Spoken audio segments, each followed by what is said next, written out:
Deux Chroniques, chapitre 21. Josaphat se coucha avec ses ancêtres et il fut enterré à leur côté dans la ville de David. Son fils Joram devint roi à sa place. Joram avait des frères, d'autres fils de Josaphat, Azaria, Jéhiel, Zacharie, Azaria, Michaël et Shéphatia. Ils étaient tous fils de Josaphat, le roi de Juda.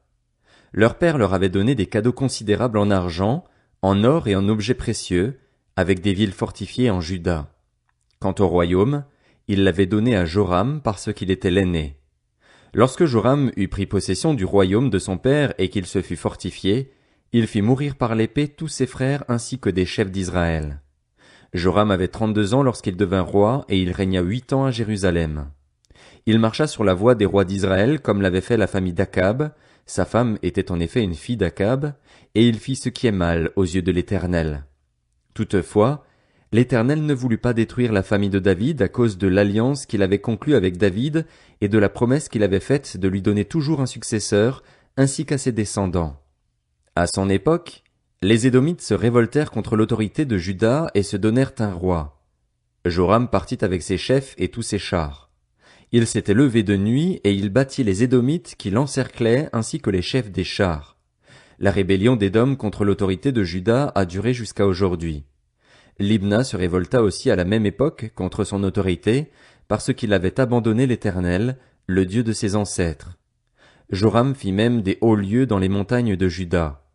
Il poussa les habitants de Jérusalem à la prostitution et il égara Juda. Il reçut un écrit du prophète Élie qui affirmait: Voici ce que dit l'Éternel, le Dieu de ton ancêtre David. Parce que tu n'as pas marché sur les voies de ton père Josaphat, ni sur celles d'Asa, roi de Juda, mais que tu as marché sur la voie des rois d'Israël, parce que tu as poussé Juda et les habitants de Jérusalem à la prostitution, comme l'a fait la famille d'Akab vis-à-vis d'Israël, et parce que tu as même fait mourir tes frères, qui étaient meilleurs que toi et formaient ta propre famille, l'Éternel va frapper ton peuple, tes fils, tes femmes et tout ce qui t'appartient d'un grand fléau. Quant à toi, il va te frapper de grandes souffrances. Tu auras une maladie des intestins qui s'aggravera de jour en jour, au point que tes intestins sortiront de toi à cause de la maladie. Et l'Éternel réveilla contre Joram l'esprit des Philistins et des Arabes qui sont voisins des Éthiopiens.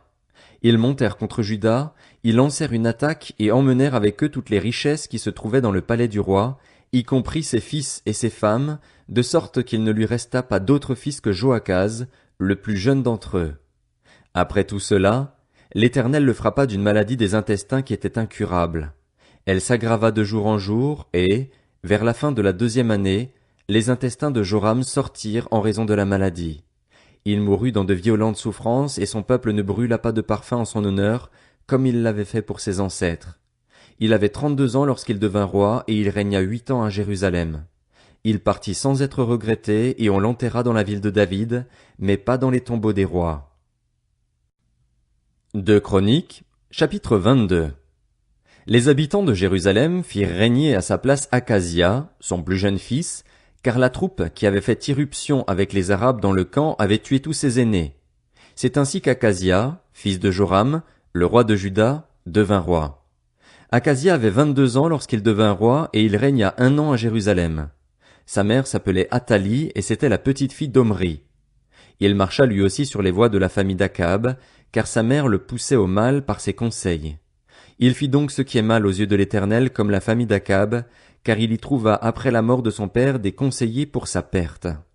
Suivant leurs conseils, il partit avec Joram, le fils d'Akab, roi d'Israël, en guerre contre Hazaël, le roi de Syrie, à Ramoth en Galaad. Les Syriens blessèrent Joram.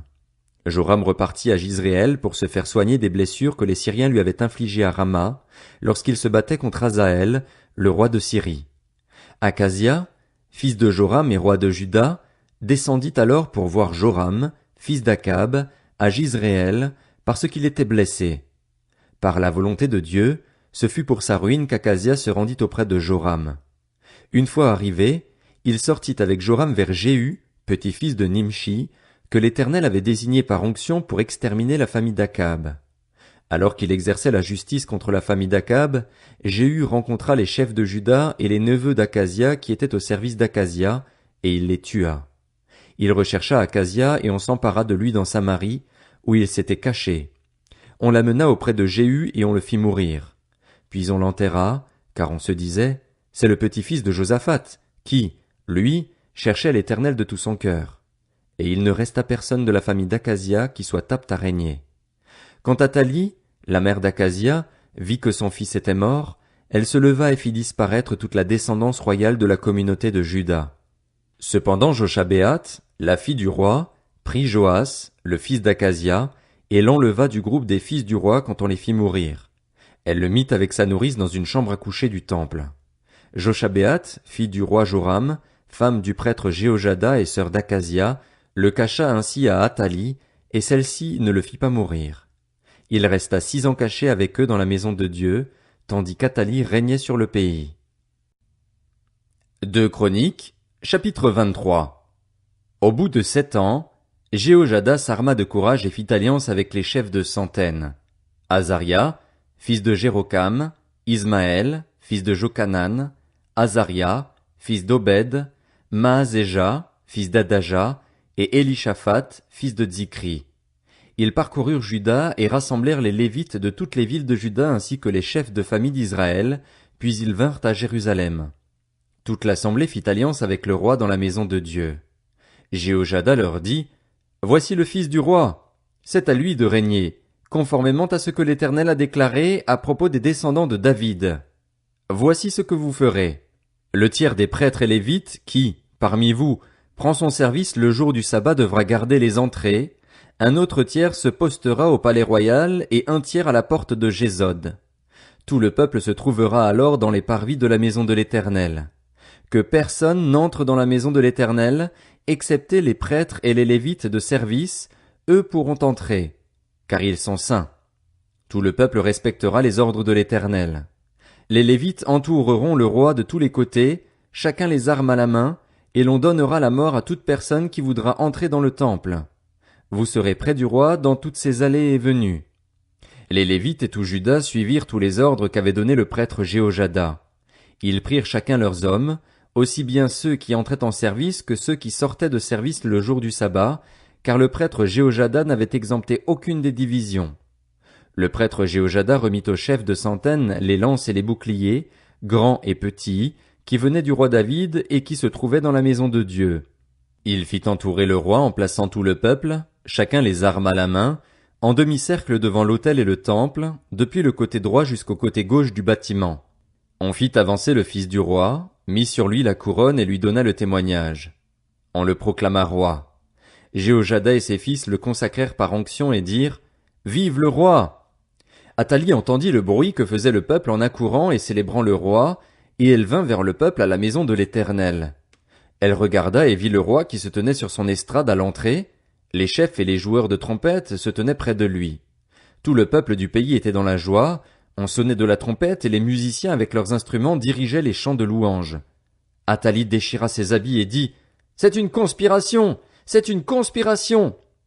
Alors le prêtre Jéhojada, faisant approcher les chefs de centaines qui étaient à la tête de l'armée, leur dit « Faites-la sortir des rangs et que l'on tue par l'épée toute personne qui la suivra. » En effet, le prêtre avait interdit de la mettre à mort dans la maison de l'Éternel. On l'entraîna de force et elle arriva au palais royal par la porte des chevaux. C'est là qu'ils lui donnèrent la mort. Jéhojada conclut entre lui, tout le peuple et le roi une alliance par laquelle ils devaient être le peuple de l'Éternel. Tout le peuple se rua vers le temple de Baal. Ils le démolirent, brisèrent ses autels et ses statues, et ils tuèrent Mathan, le prêtre de Baal, devant les autels. Jéhojada confia la responsabilité de la maison de l'Éternel aux prêtres lévites. C'étaient eux que David avait répartis en classes et chargés de la maison de l'Éternel, pour qu'ils offrent des holocaustes à l'Éternel, conformément à ce qui est écrit dans la loi de Moïse. Cela se passa au milieu des réjouissances et des chants composés par David. Il mit les portiers en place aux portes de la maison de l'Éternel, afin qu'aucune personne impure de quelque manière que ce soit ne puisse y entrer. Il prit les chefs de centaines, les hommes influents, ceux qui dominaient le peuple ainsi que tout le peuple du pays, et il fit descendre le roi de la maison de l'Éternel. Ils entrèrent dans le palais royal par la porte supérieure et firent asseoir le roi sur le trône royal. Tout le peuple du pays se réjouissait et la ville était tranquille. On avait fait mourir Athalie par l'épée.